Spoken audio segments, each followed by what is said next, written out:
we're always on this calendar, this time clock that always says you only have so much time to do this and this and this and this and this. And your anxiety is going, oh my God, oh my God, oh my God. And your creativity is going, do you have time for me today? Oh, hell no. So it gets angry.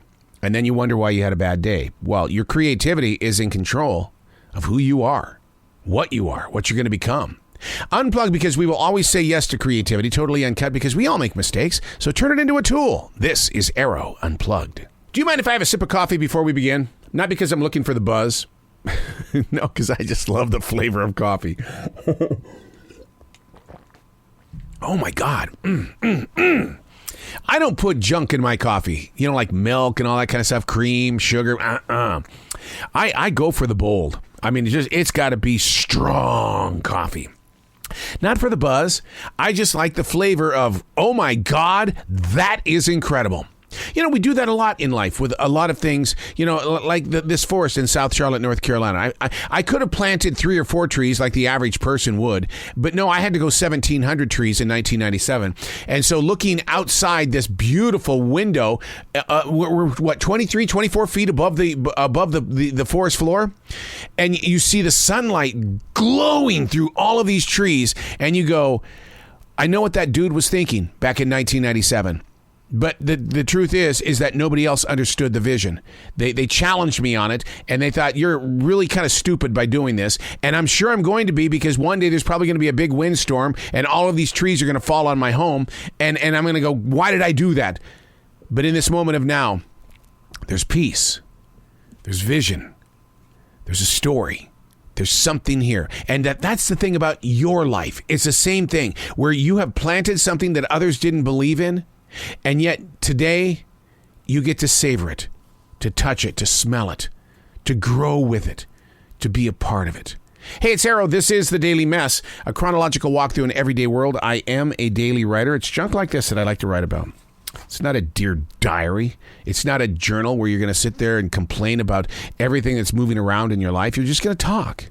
You're going to talk. You're going to leave words for the future. Someday, I believe that there will be poets and songwriters and creative people that will walk through this forest. They don't have to ever remember who put these trees in the forest. I just wanted to build a place where creativity is given permission to bloom. And that's what my vision was in designing this forest, is that just come here and feel the wind. Come here and listen to the hawks. Just come here.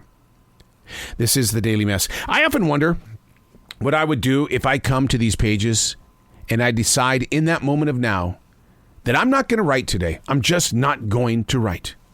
Although I've been a journal writer since July of 1994, the physical everyday adventure, the everyday adventure, began in August of 1997. 12 years later, these very pages were meeting me in that hospital room after having a heart attack. My wife felt it was very important that even though I was in that bed and I was, like hooked up to all of that medical stuff, you still have to write. 25 years of the everyday. How dare I speak of a 24-hour period where I leave nothing on a page?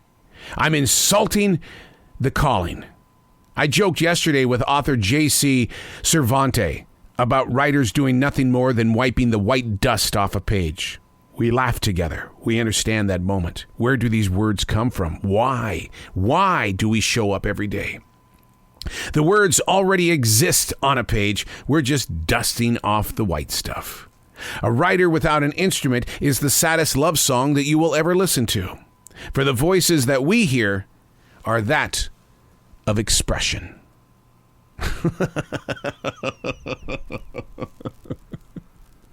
It's insanity. It really is. How we can take nothing and make it a vision. People base their decisions on things that creative people accomplish. You bought a car? Somebody had to create that car.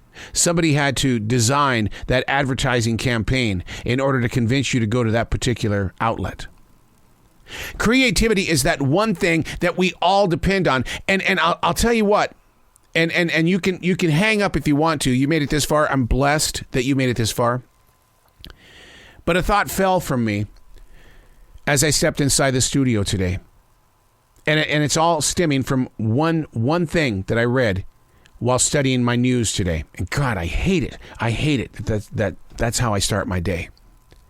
That President Biden pretty much said that if he shoots one of those doomsday bombs, that's it.